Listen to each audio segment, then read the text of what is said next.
Donc pour ce qui nous concerne, on ne va peut-être pas résoudre la question qui nous a été posée, à savoir quelles énergies pour le 21e siècle. Je ne sais pas si on arrivera à s'en sortir en 1 heure. En tout cas, on va essayer au moins de positionner ce problème de façon à amener un certain nombre de réflexions. Alors on a la chance aujourd'hui d'avoir 3 personnes qui vont nous faire aller un petit peu dans la réflexion du général au particulier, si on peut dire ça comme ça. Donc on va partir d'une première réflexion qui pose vraiment le problème de la consommation énergétique dans sa vision globale avec Négawatt. On aura ensuite un aspect plus territorial. Comment est-ce qu'on peut imaginer se réapproprier au niveau des territoires finalement cette maîtrise de l'énergie pour essayer de limiter les dépendances aux énergies extérieures au système énergétique actuel. Et puis on arrivera sur l'appropriation vraiment citoyenne dans un 3e temps des énergies avec des groupes de citoyens qui essayent de vraiment se réapproprier cette notion de maîtrise de l'énergie et de la production énergétique. Alors effectivement, aujourd'hui, l'énergie, c'est un enjeu absolument majeur. C'est effectivement aujourd'hui un fluide, bien sûr, qui est essentiel à la vie et qui est malheureusement l'énergie dans tout ce qui est énergie traditionnelle, dite renouvelable et qui ont fait fonctionner l'humanité finalement depuis la nuit des temps. Elle a un défaut, c'est qu'elle est diffuse. Donc on a trouvé un jour une énergie fantastique qui était fossilisée dans le sol, qu'on a pu utiliser et qui était extrêmement pratique parce qu'elle était très concentrée. Mais malheureusement, on a acquis par rapport à ça une dépendance assez forte, une dépendance voire colossale. Et aujourd'hui, on est un petit peu embêté avec tout ça pour plusieurs raisons, parce qu'on est à la fin des réserves, donc on va voir un petit peu ce que ça signifie. On a aussi, bien sûr, en brûlant des énergies fossiles, généré des taux de CO2 dans l'atmosphère et on a des conséquences environnementales importantes. Et puis aussi, il y a des conséquences, bien entendu, sociales sur le fait de concentrer de l'énergie. C'est aussi concentrer des pouvoirs. Donc aujourd'hui, quand on prend conscience de tout ce qui se passe autour de l'énergie, ça peut être soit très anxiogène, soit au contraire une source d'innovation importante. Donc c'est ce qu'on va essayer de voir aujourd'hui. Je pense qu'il faut effectivement en parler. Il faut vraiment se réapproprier ce sujet-là au niveau de chacun d'entre nous et puis d'essayer d'y réagir en trouvant des bonnes solutions. Voilà, donc tout ce bouillonnement d'initiatives, il va vraiment du général au particulier, comme on l'a vu. Donc on va donner la parole à M. Beauvais qui va commencer par nous présenter un petit peu un bilan de l'utilisation de l'énergie et des possibilités de gérer une transition sur l'énergie.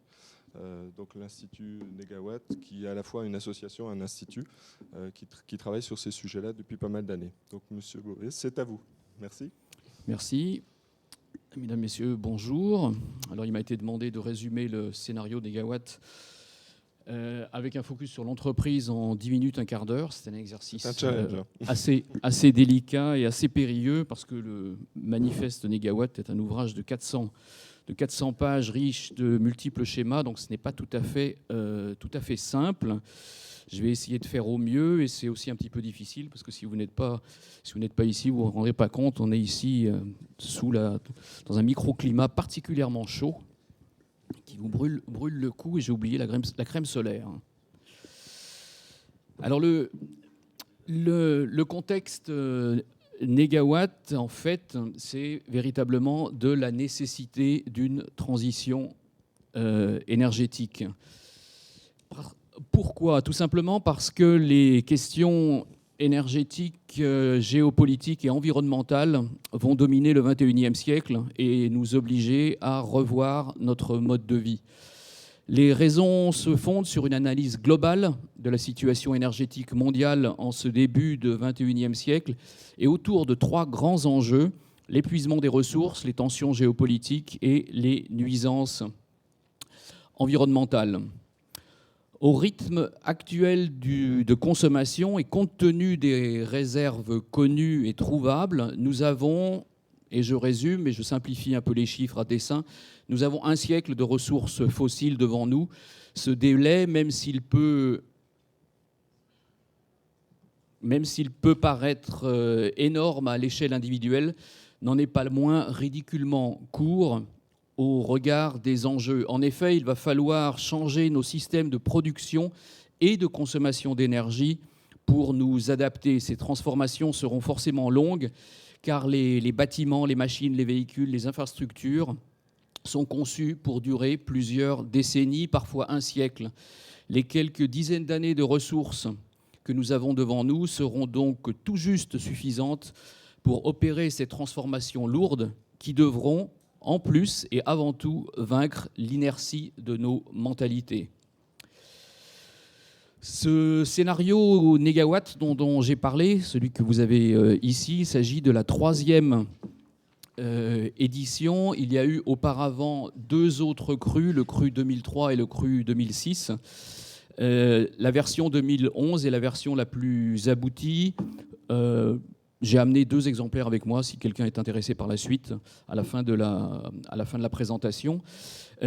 Donc ce cru négawatt, ce cru 2011 qui est le plus abouti, ne se base que sur des technologies existantes, disponibles, abouties, et ne prend en compte aucune chimère, ne fait aucune mauvaise élucubration dans le domaine de l'énergie avec d'hypothétiques technologies qui pourraient apparaître par la suite. Nous parlons énergie dans ce scénario, mais il faut évidemment prendre aussi en compte la thématique CO2. Je dirais simplement qu'on est obligé de diviser au moins par 4 le CO2 avant 2050, et je rappellerai, on l'a un petit peu oublié, que c'est déjà une loi en France, qu'il s'agit de la loi du 13 juillet 2005.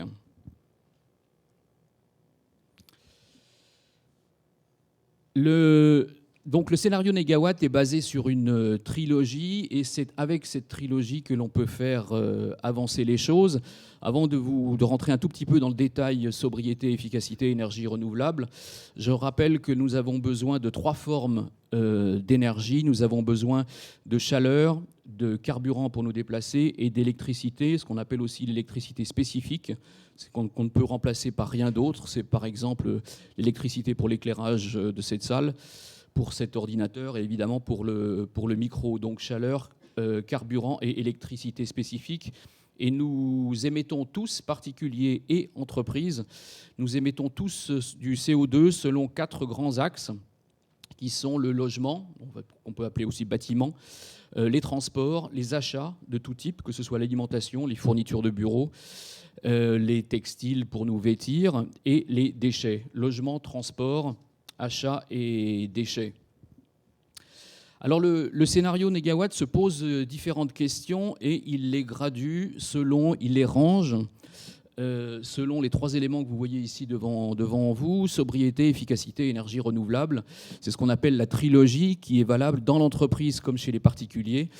La sobriété, c'est la partie active de la trilogie négawatt. C'est lorsque nous nous posons des questions sur ce dont nous avons véritablement besoin dans notre vie de tout un chacun, ou pour les processus pour la vie finalement de notre entreprise, pour le dire différemment. De quoi ai-je besoin? Comment est-ce que je peux le produire? Comment est-ce que je peux le faire différemment? Avec quels autres outils est-ce que je peux le faire? Est-ce que je peux le faire dans d'autres lieux? Est-ce que je peux éventuellement relocaliser, par exemple? Donc ça, c'est les questions que l'on se pose de façon active, c'est la sobriété. Et l'efficacité, c'est une partie un peu plus passive, c'est la technique des choses. Un des meilleurs exemples sur la technique et la technique des outils que nous utilisons, par exemple, si vous utilisez une voiture, si vous utilisez un vélo pour faire un transport ou des livraisons, ce sera de la sobriété. Si vous avez besoin d'une voiture et vous prenez une voiture hybride, là, c'est de l'efficacité parce que c'est une technique automobile qui est sobre en énergie. Alors le scénario négawatt se pose des questions sur nos besoins pour répondre aux besoins de nos entreprises et de nous, tout un chacun en tant que particulier. Nous avons besoin de quoi? Nous avons besoin de chaleur, de froid, d'eau chaude, d'électricité spécifique, je l'ai dit, mais finalement nous n'avons pas besoin de charbon, nous n'avons pas besoin forcément de nucléaire, nous n'avons pas forcément besoin de fuel. Et le scénario négawatt, dans son analyse, passe finalement d'une politique de l'offre à une politique de la demande de services énergétiques, et c'est ça qui est particulièrement intéressant. Et on est bien loin du schéma d'offre ou du schéma industriel d'une grande entreprise nationale comme Électricité de France. On passe à une demande de services énergétiques à laquelle on peut répondre, par exemple, de façon locale et avec différents biais pauvres, par exemple, en CO2. Je reviens vers l'industrie et les entreprises. Donc vous voyez sur ce schéma que la trilogie a été appliquée, sobriété, efficacité et énergie renouvelable. La sobriété, comme vous l'avez vu dans l'autre schéma, cette réflexion que l'on a sur ce que l'on peut faire, sur les outils dont on a besoin, sur le dimensionnement de ces outils, la sobriété permet en règle générale de faire tomber les consommations énergétiques de 10 à 15%. L'efficacité, donc la technique de ces mêmes outils, l'efficacité permet de faire tomber les consommations de 30 à 40%. C'est pour ça que vous avez cette flèche, vous avez ce niveau ici qui descend de différents paliers. Et le reste des consommations qu'il nous reste à pourvoir, on les couvre avec des énergies renouvelables. Et c'est le principe donc du scénario négawatt. Et ça s'applique aussi bien aux particuliers qu'à l'industrie et aux entreprises. Donc je reviens sur ce schéma. Et je peux aussi vous prendre deux autres exemples en images pour que ce soit peut-être un petit peu plus clair dans le domaine de l'entreprise et dans le domaine de l'immobilier, par exemple, d'entreprise. C'est deux photos que j'ai faites assez récemment. Ça, c'était une réunion à laquelle je participais, c'était à Bruxelles. Nous étions 6, un tout petit groupe de travail. On avait à disposition cette grande salle. Et vous remarquerez que cette salle est éclairée par la lumière de la rue, par des néons sur la... Alors gauche pour moi, gauche pour vous également, et puis par des lumières plafonnières. Il n'y avait qu'un seul bouton pour le marche-arrêt de l'éclairage de cette salle. On aurait pu largement être plus sobre, mais la technique ne nous le permettait pas. On n'avait pas plusieurs boutons. Un autre exemple, c'est une étude qui a été faite en Irlande sur les bâtiments municipaux du comté de Cork. Les bâtiments municipaux du comté de Cork utilisent plus d'énergie quand ils sont inoccupés que lorsqu'ils sont occupés. C'est-à-dire que le chauffage continue à tourner la nuit, il tourne la nuit quand il fait plus froid, il n'y a aucune régulation. Les ventilations, même chose, ça continue à tourner de façon incessante aussi pendant le week-end. Donc cette étude qui avait été faite donc, dans le comté de Cork en Irlande montre que 53% des besoins énergétiques des bâtiments sont faits lorsqu'ils sont vides. Et vous avez exactement la même chose dans nombre de bâtiments d'entreprises en France. En France et ailleurs, d'ailleurs. Donc, se poser la question d'où trouver, finalement, des négawatts est quand même assez simple. Le scénario négawatt a montré que les économies communes à tous les secteurs industriels représentent un potentiel de diminution de 43% à l'horizon 2050. On peut ainsi économiser 35% de l'énergie utilisée pour faire tourner les moteurs en améliorant leur performance et leur régulation. 50% de l'énergie des chauffages des locaux peut également être économisée. Et enfin, on peut réduire de 77% le poste éclairage transformateur et perte en chaufferie. La cogénération, cette production conjointe combinée d'électricité et de chaleur, est très peu utilisée en France, seulement 6%. On pourrait la développer notamment dans le secteur du papier, de l'agroalimentaire ou de la chimie pour atteindre 43% de cet usage en 2050 et permettre une production d'électrique de 12 TWh. On peut aussi évidemment se poser des questions sur le recyclage. En termes de collecte, la France est assez bonne. En 2010, on récupérait dans l'industrie 75% de l'acier et 70% du papier carton.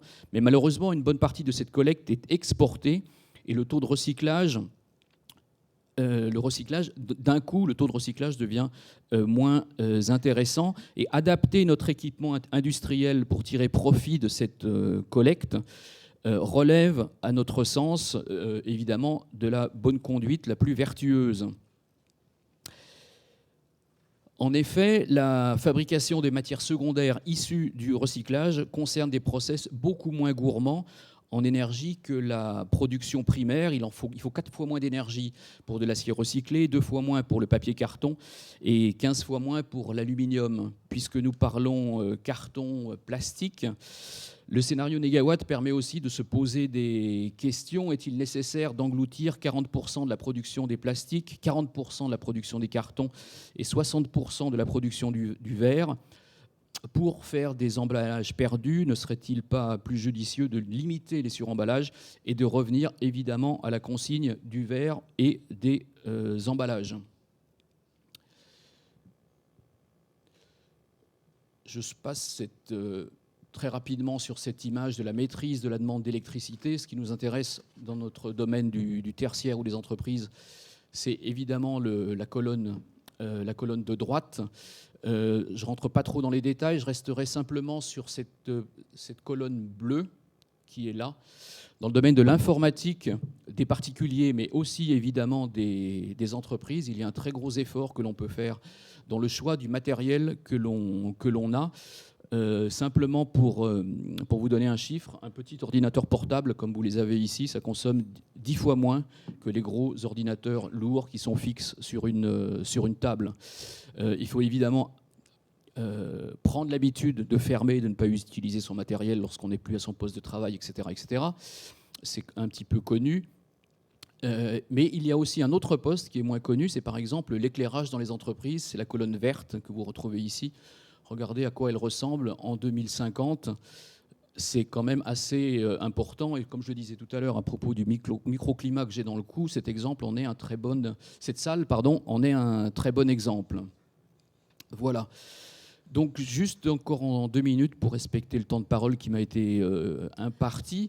Donc dans le domaine de l'industrie, il faut véritablement partir de nos besoins. Est-ce que c'est ce qui a véritablement été analysé dans le scénario négawatt? Et pour en arriver ensuite aux quantités nécessaires, je passe par manque de temps. Le scénario négawatt a mis finalement toutes les consommations énergétiques françaises en chiffres, en tableau Excel ou en équations. Aujourd'hui, nous sommes sur un schéma de ce type-là, avec essentiellement des énergies fossiles en haut, à gauche, avec en gris toutes les pertes sur le réseau, qui sont énormes. Ne regardez pas trop, finalement, les chiffres, regardez un peu les volumes des flux énergétiques que vous avez là. Ça, c'est le schéma aujourd'hui. En 2050, Négawatt montre que l'on peut passer à ce schéma-là. Je vous remonte la première. Évidemment, ici, on augmente de façon très forte les renouvelables. Et vous remarquez qu'ici, on a très fortement diminué toutes les pertes sur le réseau, que ce soit en chaleur, en électricité ou autre. Voilà, je vous laisse voir vous-même cette diapo. Je rappellerai simplement pour terminer que le scénario Négawatt, c'est un travail collectif qui a été fait par une association dont les membres ne représentent qu'eux-mêmes, jamais une entreprise. Au sein de l'association Négawatt, il y a des énergéticiens et des ingénieurs spécialisés dans l'énergie. On les appelle la compagnie des Négawatts. Et ce sont eux qui ont rédigé cet ouvrage. Voilà, merci beaucoup.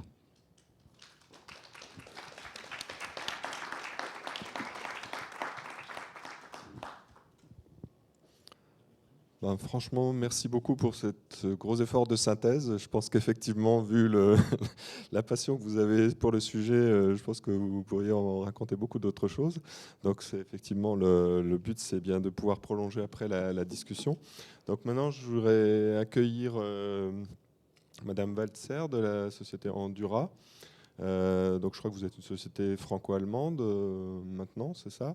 Et vous accompagnez en fait les collectivités territoriales pour essayer de trouver des moyens d'aller vers des transitions énergétiques, c'est-à-dire essayer de se réapproprier une certaine autonomie et maîtrise de l'énergie qui est consommée sur les territoires. Donc je vous passe la parole, merci beaucoup.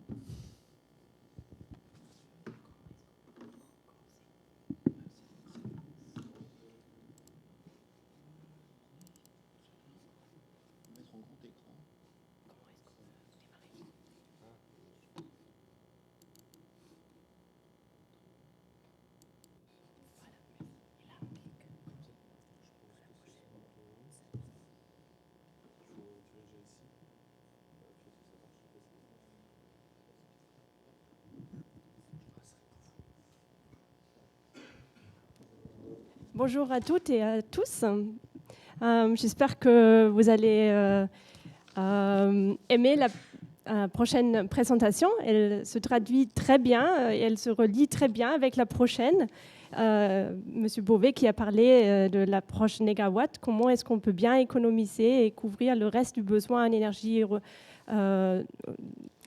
par les énergies renouvelables. Et ça, c'est exactement ce que nous essayons à faire en comparaison avec les collectivités territoriales. Alors, on essaie à trouver une bonne réponse à la question comment est-ce qu'on peut gérer la transition énergétique, quelle stratégie locale est-ce qu'on peut adopter. Mais ok. Alors, je ne vais plus parler des défis parce que M. Beauvais a déjà très bien expliqué quels sont les grands défis qu'on doit voir et pour lesquels il faut trouver de bonnes réponses. Alors, la question du forum aujourd'hui, c'est s'adapter ou disparaître. Alors, on veut vraiment trouver une réponse, comment est-ce qu'on peut vraiment s'adapter dans une collectivité, dans une échelle assez petite. Et comment est-ce qu'on peut passer de la dépendance fossile à la création de valeur ajoutée locale.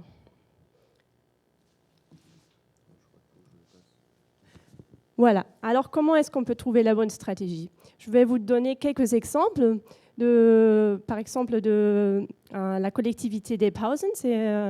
C'est une petite ville en Forêt-Noire. Et après, je vais vous donner un exemple d'un membre du réseau de territoires à énergie positive, des TEPOS en France.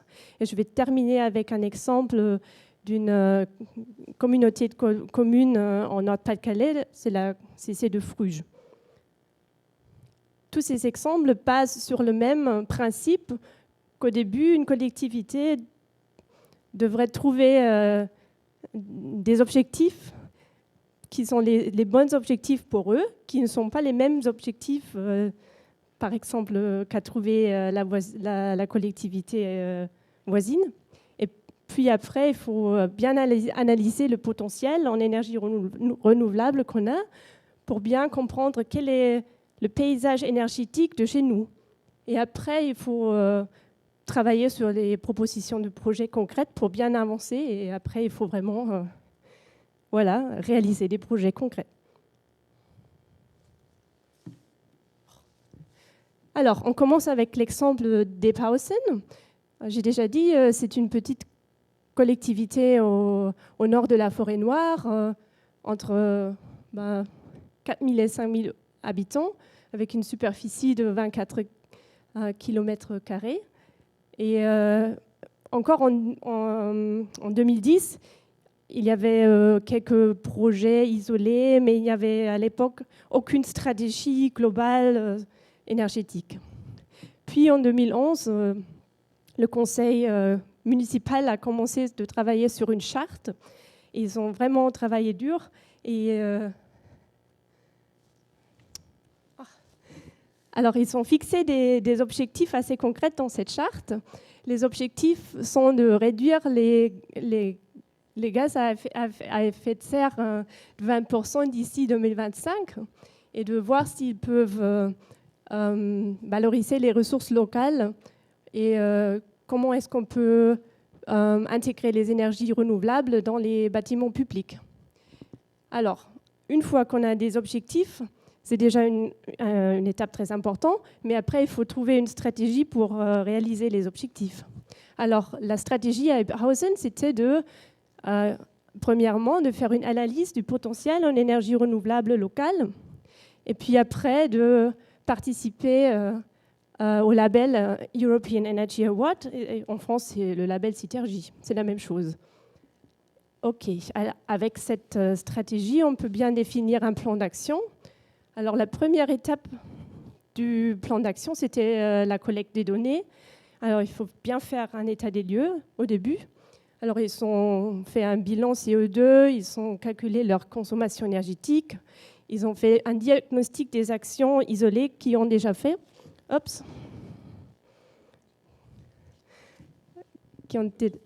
Voilà. OK. Et puis, on a fait une analyse du potentiel avec des propositions de projets concrets dans les différents domaines des énergies renouvelables, le photovoltaïque, l'éolien, l'hydraulique, la biomasse, la méthanisation. On a vu le potentiel pour réaliser des réseaux de chaleur. Et après, on a fait une évaluation technico-économique pour voir quel est le bon projet pour démarrer. Parce qu'on ne peut pas faire tout en même temps, on n'a pas les budgets, tout ça, mais il faut bien comparer les différents projets qu'on a sur place. Alors, on part de la partie objectif à la partie du potentiel et la proposition des projets. OK. Alors, pour vous expliquer un peu comment ça se passe, une analyse du potentiel, j'ai choisi 3 exemples. La liste était un peu plus longue encore, mais je vais commencer avec l'évaluation du besoin en chaleur. Alors là, nous avons, avec la collectivité, on a identifié les zones où il y a le plus grand besoin en chaleur. Et ça, ce sont les zones en ville où on peut envisager potentiellement un réseau de chaleur. Ça, ce sont les zones rouges sur l'image.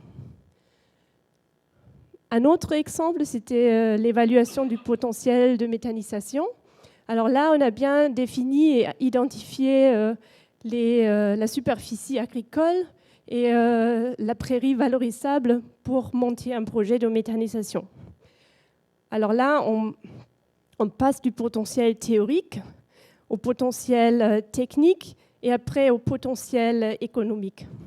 Alors là, on a proposé à la collectivité, par exemple, de monter un projet de biogaz d'une puissance entre 250 et 500 kW électriques.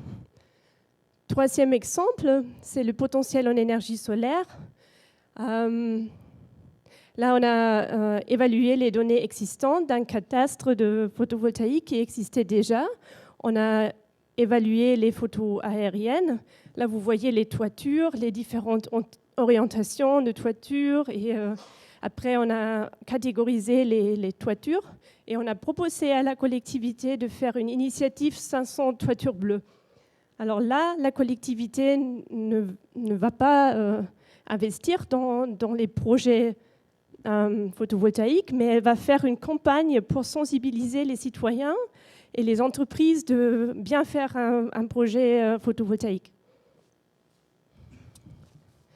Alors, une fois on connaît tout le potentiel, la collectivité, tout le monde est fatigué parce qu'on a tellement beaucoup de choses à faire.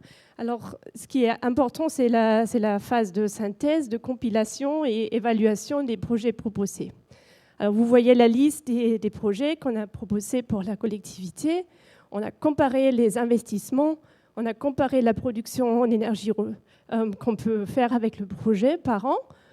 On a comparé la durée du développement du projet. Alors, on voit par exemple que ça varie entre 1 an pour une cogénération à 5 ans par exemple, pour le parc éolien ou pour l'initiative photovoltaïque. Après, on a comparé les économies en CO2 et on a fait une évaluation qualitative. Alors ça, ce n'est pas un résultat des chiffres, mais ça, c'est un résultat de notre expérience avec d'autres collectivités et d'autres projets. Par exemple, on a comparé la rentabilité et la valeur ajoutée qu'on peut atteindre avec le projet. Alors les cercles Les cercles noirs sont très bien et les cercles blancs sont pas très bien. Alors, mais ça sert à une base de, je ne sais pas si on peut dire ça, une base de discussion pour les conseillers municipaux pour bien comparer les projets et dire quelle est notre priorité. Alors un autre diagramme, c'est ce diagramme-là. Vous voyez la rentabilité et la valeur ajoutée sur cet axe-là et la faisabilité qui est de plus en plus bien de gauche à droite. Et là, on a identifié, on a mis tous les projets que vous avez sur le diagramme, sur le tableau avant.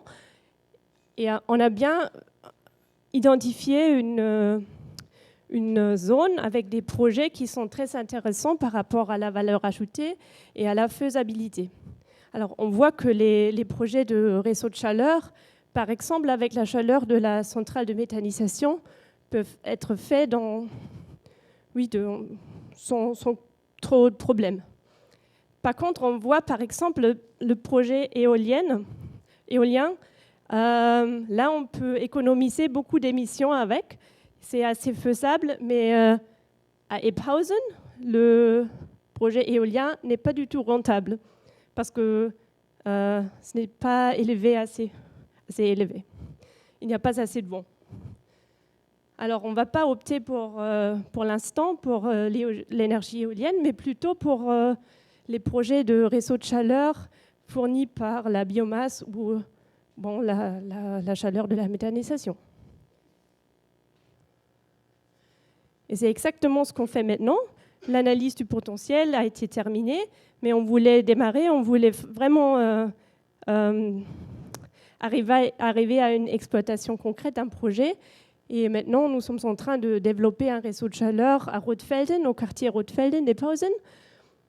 Et ce qui est important, si on veut développer un projet concret, c'est de voir tous les aspects techniques, mais aussi de bien travailler sur la communication, de bien impliquer les acteurs locaux pour faire comprendre qu'est-ce que ça veut dire un nouveau projet chez nous, quels sont les atouts, quels sont les risques et tout ça.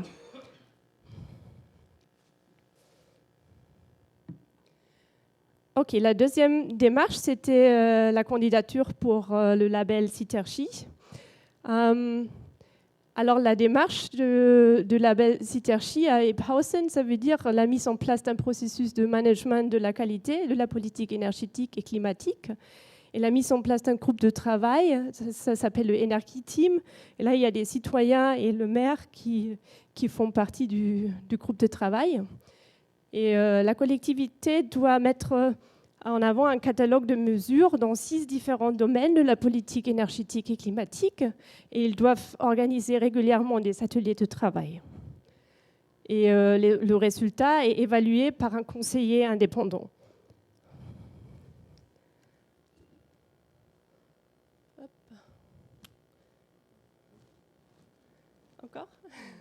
Encore Voilà. Alors ça, ce sont les 6 domaines. Et derrière ces 6 domaines, il y a 83 mesures indépendantes. Et pour chaque collectivité en Europe qui participe au label, ce sont les mêmes titres de mesures. Mais chaque collectivité peut choisir qu'est-ce qu'elle fait exactement.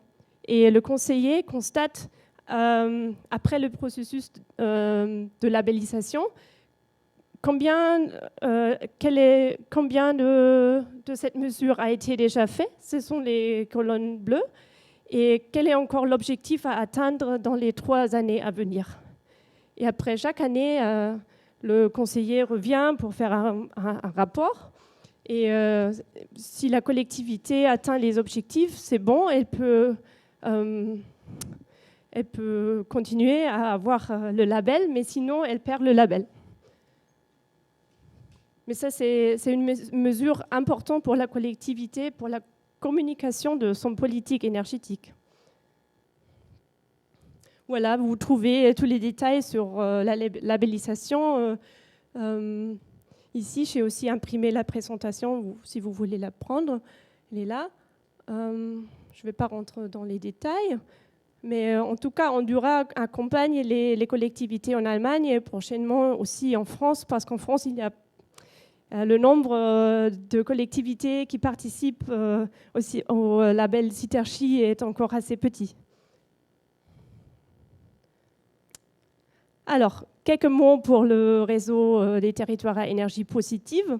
Ça, ce sont les collectivités en France qui se regroupent pour créer un réseau et pour faciliter la mise en place de politiques énergétiques locales et pour capitaliser et mutualiser les diverses expériences dans les territoires des domaines de l'autonomie énergétique, le développement local, la gestion économe et solidaire des ressources et la transition énergétique. Et eux, ils engagent ensemble à devenir un territoire à énergie positive et ils utilisent le réseau pour faire connaître leur engagement. Vous pouvez trouver beaucoup plus d'informations sur le site des TEPOS. Ça, je trouve très intéressant. Il y a certaines régions en France qui supportent fortement les collectivités qui démarrent dans cette direction-là. Et aussi en Allemagne, on a une chose pareille. Là, dans les 3 dernières années, le nombre des TEPOS a grandi fortement. Et j'aime bien que ça commence maintenant aussi en France.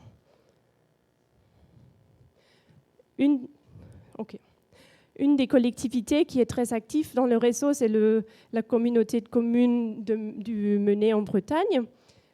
Là, ils ont aussi regardé leurs besoins en énergie. Ils ont regardé alors on a quelles ressources locales, qu'est-ce qu'on peut faire avec l'électricité, la chaleur, le carburant et efficacité énergétique. Et puis, ils ont trouvé d'un nombre de projets à réaliser avec les acteurs locaux. Et après, ils ont fait la route des énergies renouvelables. Voilà, je vais terminer, comme j'ai dit, avec un exemple français de la CC de Fruges, en Pas-de-Calais. Alors, à l'époque, c'était le plus grand parc éolien en France, en 2008. Et ce parc éolien permet à la collectivité d'augmenter la valeur ajoutée locale fortement. Par exemple, on a créé 40 emplois qui assurent la mise en service du parc, qui font la gestion et la maintenance des éoliennes. Et les retombées ont été augmentées par un facteur 4. Et maintenant, la collectivité a pu réaliser des projets comme le financement d'une crèche, d'un béguinage et aussi, dans la cour de cet an, ils ont financé une maison de santé parce que là, il n'y a pas d'hôpital. Alors là, on voit bien que la mise en place des énergies renouvelables donne aussi des réponses sur un niveau social.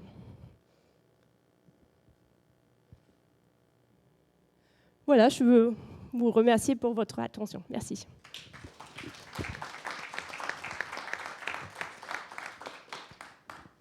Merci beaucoup, Madame Walzer.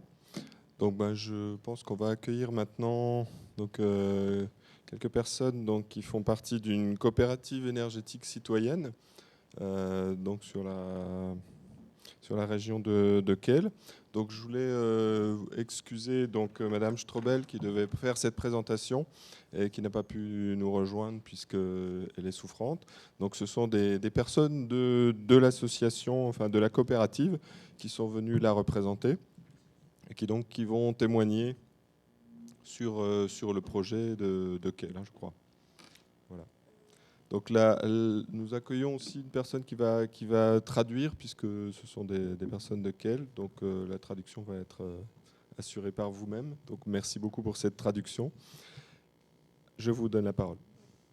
Voilà, donc bonjour à tous. Il marche le micro, hein. Oui, bonjour à tous. En fait, donc on vous demandera juste un peu d'indulgence, étant donné, on va dire, la situation spéciale. Donc voilà. Bonjour. Mein Name ist Natalia Winschuh. Sie haben mich sicher schon vorgestellt. Noch nicht? Okay. Ich bin Vorstandsmitglied der Bürgerenergiegenossenschaft von Kehl und meine Kollegin Frau Fiegel ist genauso Vorstandsmitglied. Donc, je vais vous présenter Madame Winschuh et Madame Fiegel, toutes deux membres du comité directeur de la coopérative d'énergie partagée de Kehl. Wir dürfen heute Frau Elisabeth Strobel, Vorsitzende des Bürgerenergieverbandes Baden-Württemberg, vertreten. Und sie hat diese Initiative gegründet vor circa 4,5 Jahren und hatte ursprünglich das Ziel, die Energiewende voranzubringen und Bürgerinitiativen zu fördern in Baden-Württemberg.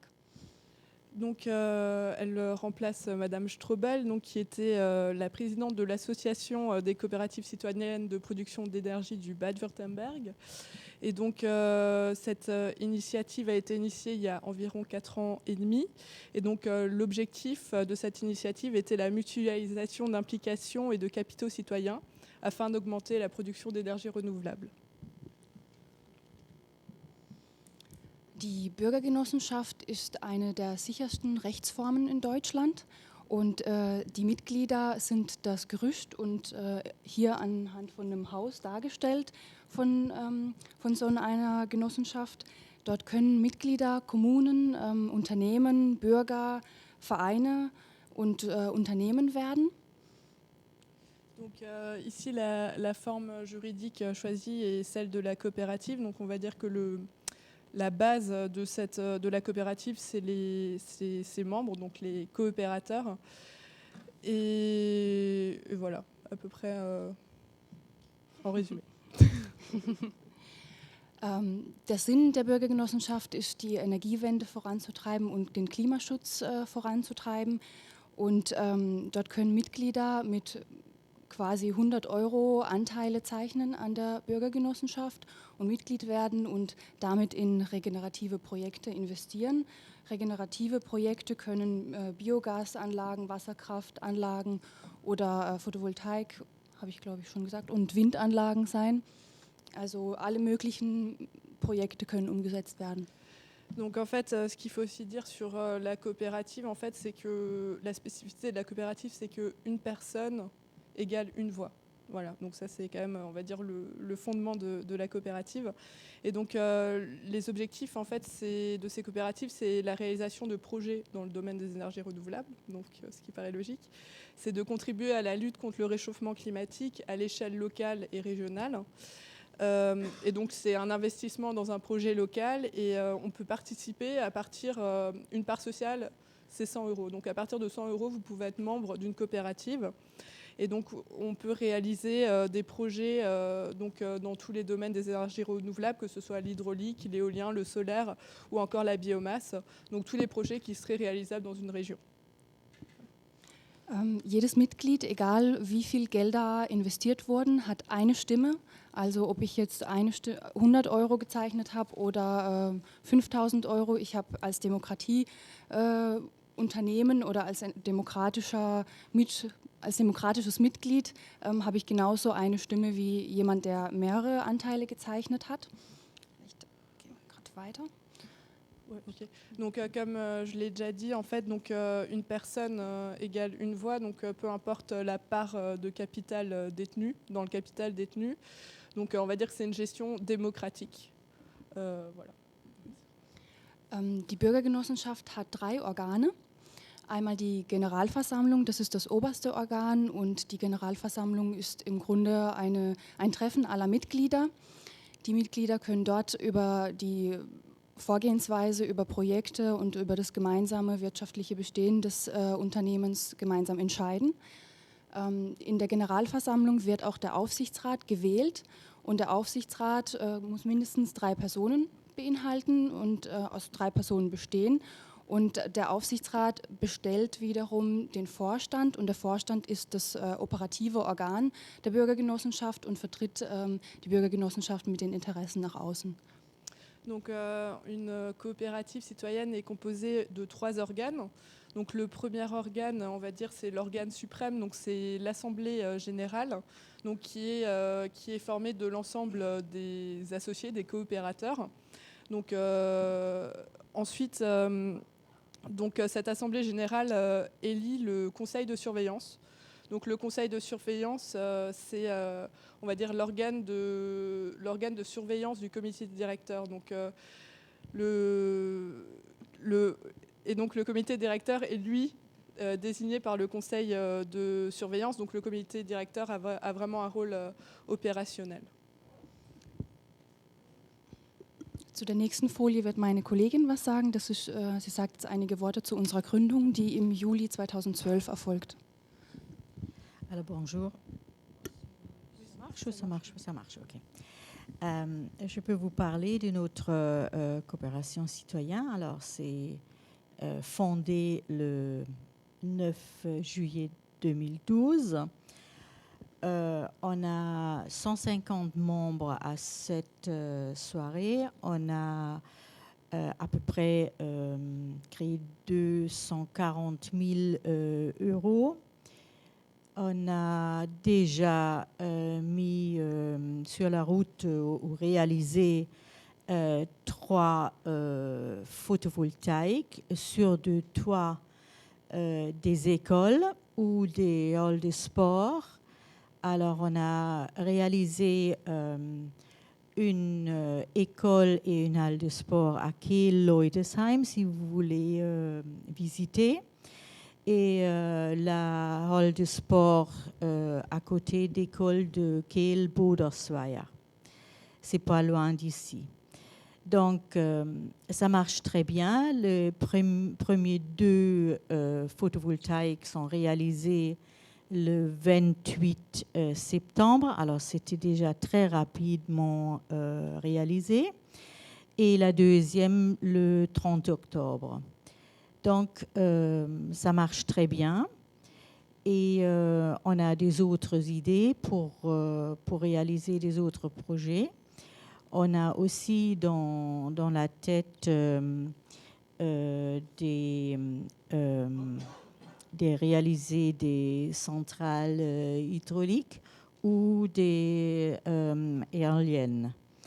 Alors, ça, c'est notre projet pour les prochains temps. Et on a, après la création, après la fondation de notre coopération, on a beaucoup de demandes de gens qui voulaient aussi être membres chez nous, alors dans la coopération citoyenne. Merci. Haben Sie das Bild schon gemacht? Alors donc je peux vous dire encore quelque chose pour un projet de Rotarchussen-Argen. Ça, c'est une ville à côté du lac de Constance. C'était le premier projet qui était accompagné par Madame Strobel. Alors, cette coopération citoyenne, ils ont fait la production d'énergie pour faire une remise, un service, une ancienne centrale hydraulique, pour aussi des installations des photovoltaïques. Cette première coopération citoyenne s'était créée déjà en 2008. Alors, ils ont déjà réalisé plusieurs projets et chez eux, ça marche aussi très, très bien. Frau Strobel hat mittlerweile in Baden-Württemberg 58 Genossenschaften gegründet mit über 7.000 Mitgliedern und schon fast 94.000 Anteilen, die gezeichnet wurden und 15.000 Millionen als Kapital zusammengetragen. Mit diesen Geldern wurde und wird weiterhin investiert in erneuerbare Energien.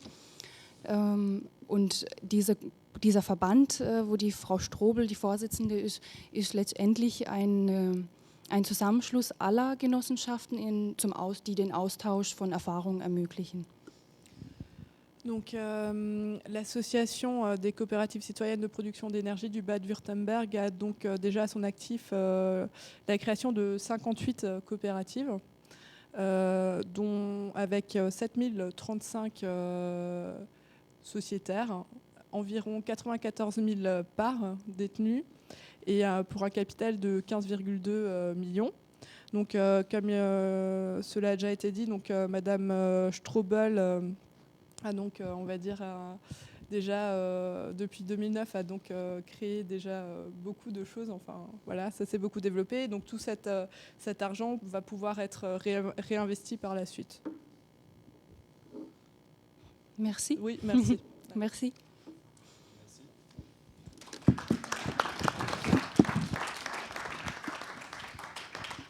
Merci beaucoup pour ces 3 témoignages. Donc, je vous propose de passer à une petite partie questions. Je vais même me permettre d'en poser une première pour démarrer la session.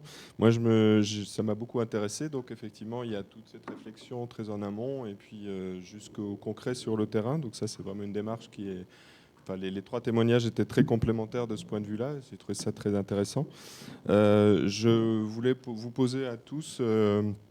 cette question, finalement, dans ces démarches que vous menez, aussi bien en Allemagne qu'en France, quels sont les principaux freins, les principaux moteurs que vous avez identifiés qui empêchent ou qui favorisent finalement le développement de ce genre d'initiative?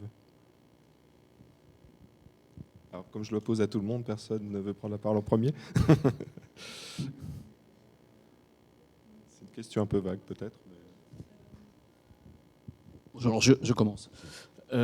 Pour moi, alors étant franco-suisse, connaissant les deux pays assez bien, la France et la Suisse changeant de cap énergétique depuis peu, comme vous le savez peut-être, le gros problème, c'est la politique. C'est les politiciens qui ne connaissent pas forcément ces thèmes. Il n'y a pas de mal à ne pas bien les connaître.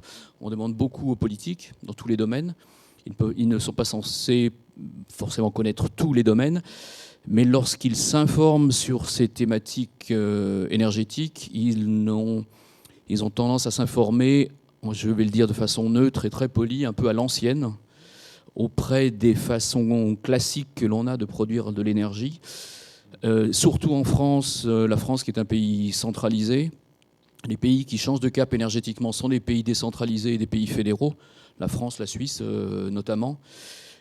Donc les politiques et puis les lobbies qui sont très bien organisés et les lobbies énergie renouvelable qui sont comparativement à des lobbies qui ont 40 ou 50 ans, qui sont quand même très faibles et qui n'ont pas les mêmes moyens. Et donc il y a une très mauvaise prise en compte par les politiques de ces questions énergétiques et de la dramatique progression du CO2 dans l'atmosphère. Oui, presque rien à ajouter par rapport aux freins. Mais je veux dire un mot sur les moteurs. À mon avis, le moteur le plus important, ce sont les acteurs locaux, les citoyens, les maires, pilotes qui vont vraiment faire quelque chose, qui ne veut pas attendre jusque les politiques à Berlin ou à Paris ou à Berne décident à faire quelque chose. Alors, il ne faut pas rater trop de temps, il faut commencer à faire et agir. Et il y a un certain nombre de citoyens qui ont déjà bien compris qu'on peut vraiment réaliser des projets sans avoir l'OK de la part des politiques.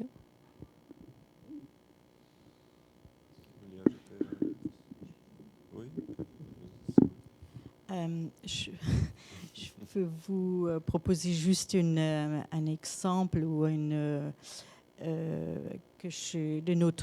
notre expérience.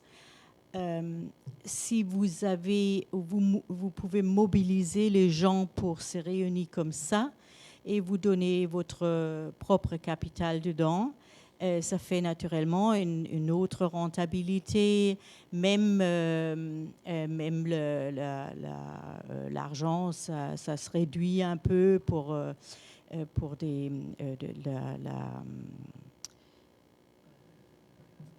la subvention.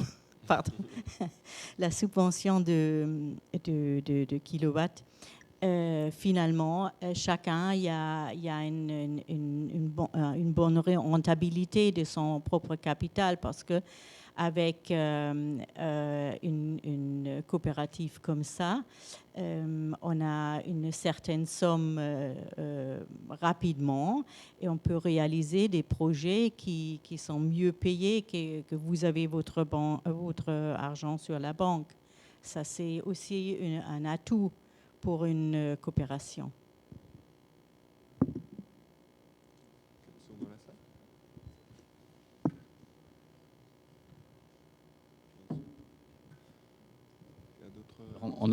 En attendant que vous récoltiez les questions, il y a encore de mon côté, j'ai oublié un troisième frein, qui est à mon avis la presse. Étant journaliste moi-même, je peux me permettre de critiquer la presse dans le domaine environnemental et énergétique. Dans le domaine énergétique, la presse ne fait absolument pas son travail.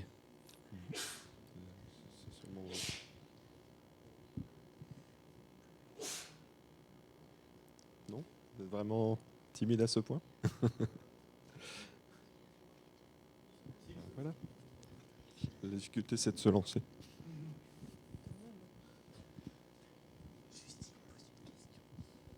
Merci beaucoup. Je suis Régine Lamour, je représente l'Éco-Conseil, conseillère en formation, en conversion. Et j'ai une question au sujet du projet Négawatt.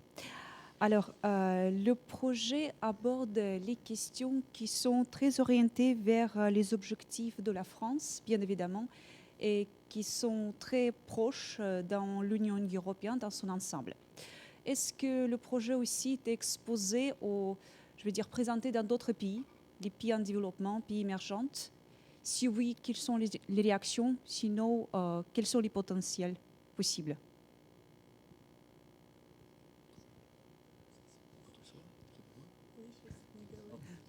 Alors, excusez-moi, je n'ai pas entendu le début. Alors, bon, je vais répéter. Les potentiels en matière d'énergie renouvelable? Je veux dire, oui, le projet Négawatt. Donc, oui, il est très orienté vers les objectifs de la France. Et ma question, est-ce que le projet le principe est applicable partout, dans n'importe quel pays du monde, et on l'a travaillé pour la France parce qu'on est une association française. Oui. Moi, je suis franco-suisse, j'habite à Bâle, je suis la seule exception non hexagonale.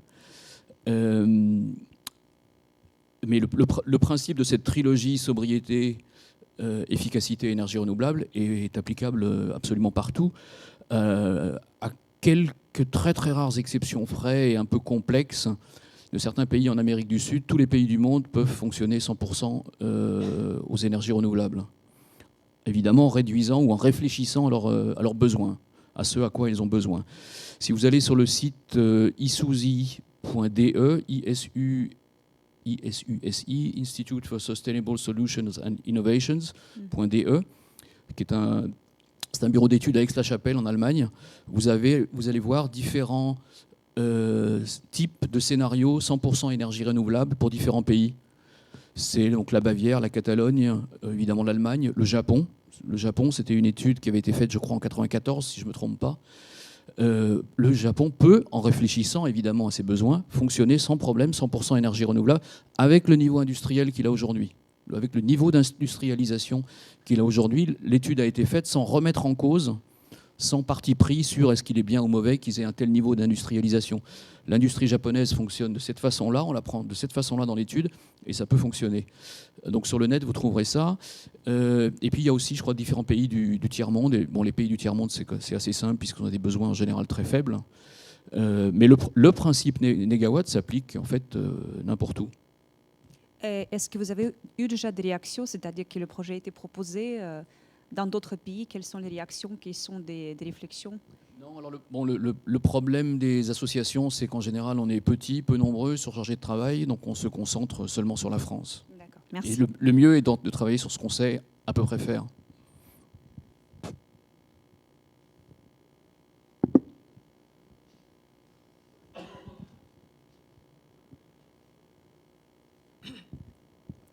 C'est dans la même continuité. Je voulais demander votre scénario en ce qui concerne les pays du tiers-monde, par exemple, je ne sais pas, le Nigeria, c'est un exemple.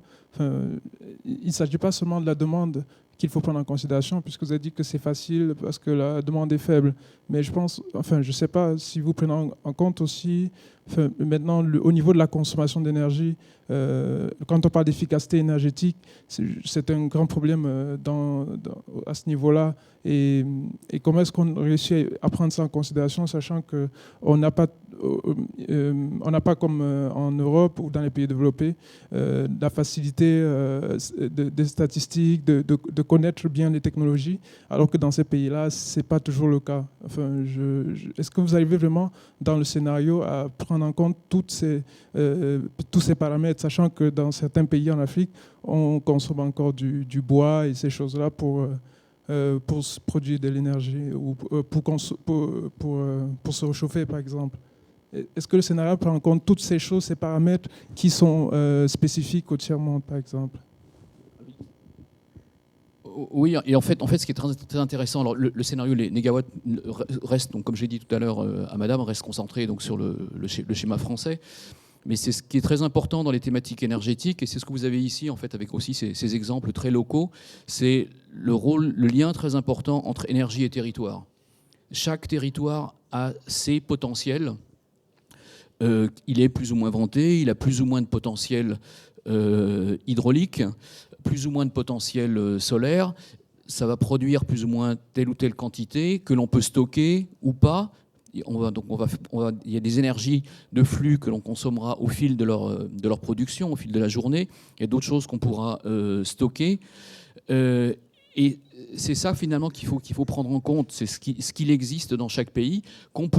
Qu'est-ce qu'on peut améliorer en Afrique? Il y a des choses qu'on peut améliorer. Bon, il y a des exemples un peu connus avec les fours à bois qu'on peut améliorer avec des rendements deux fois meilleurs. Mais au bout du compte, et pour quitter un peu l'exemple africain, ce qui est très important dans le lien entre énergie et territoire, c'est finalement énergie et démocratie, énergie et schémas locaux. Et dans l'exemple du Médé, par exemple, en Bretagne, c'est véritablement les territoires locaux qui se reprennent en main et qui redeviennent actifs dans une réflexion sur l'énergie. Et c'est ce qui peut être fait dans tous les pays du monde et aussi en Afrique. Le Nigeria exporte donc beaucoup d'énergie fossile, donc a les moyens aussi d'importer les technologies et les connaissances de gestion et d'apprentissage de ces technologies pour faire une bascule énergétique en quelques décennies, ou aurait.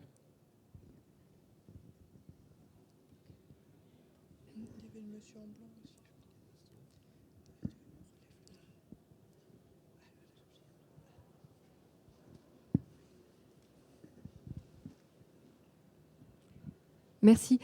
Est-ce que les politiques sont intéressés par des projets comme celle du négawatt? Alors ça commence aussi grâce au manifeste. Quand on a des bouquins, des choses qui commencent à peser un petit peu, on commence à avoir un peu plus de profil. Et certains de nos collègues de Négawatt sont reçus dans les ministères à Paris, oui. Et vont faire partie, si ça se passe bien, mais se feront partie de la prochaine table ronde sur l'énergie qui va s'installer en France.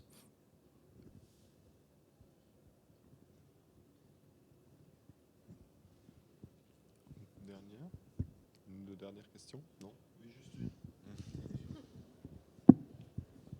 Oui, à propos des systèmes coopératifs allemands ou suisses, j'avais juste une question. Pardon. Est-ce que vous avez évoqué l'idée que les membres de la coopérative en fait investissaient de l'argent, mais est-ce que ça fonctionne sur un système de type associatif non lucratif, ou est-ce que les membres de la coopérative finalement obtiennent des subsides ou engrangent une augmentation de capital quand ils entrent dans une coopérative comme ça? Est-ce que c'est un système à but lucratif ou pas? En fait, c'est ça la question. Oui, c'est lucratif. Alors, chacun... alors, chez nous, je peux juste parler de Kehl. Et chez nous, on a la plus petite part, c'est 100 €. On peut donner jusqu'à 10 000 €. Alors, chacun qui a donné un part ou à sa somme, hein, on a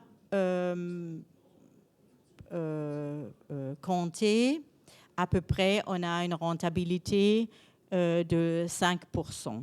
Hein.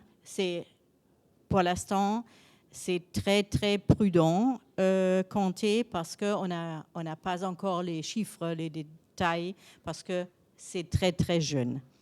Donc, l'année prochaine, quand on a 1 an de surveillance, on peut regarder, on peut contrôler si ça marche vraiment comme ça.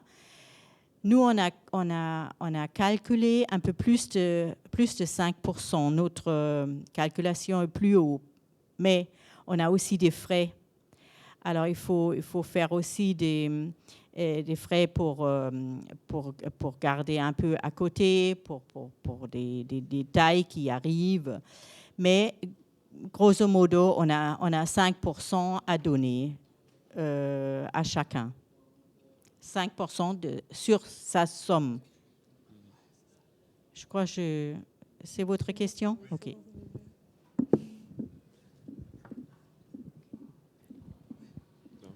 Je pense qu'on va peut-être s'arrêter là s'il n'y a plus d'autres questions.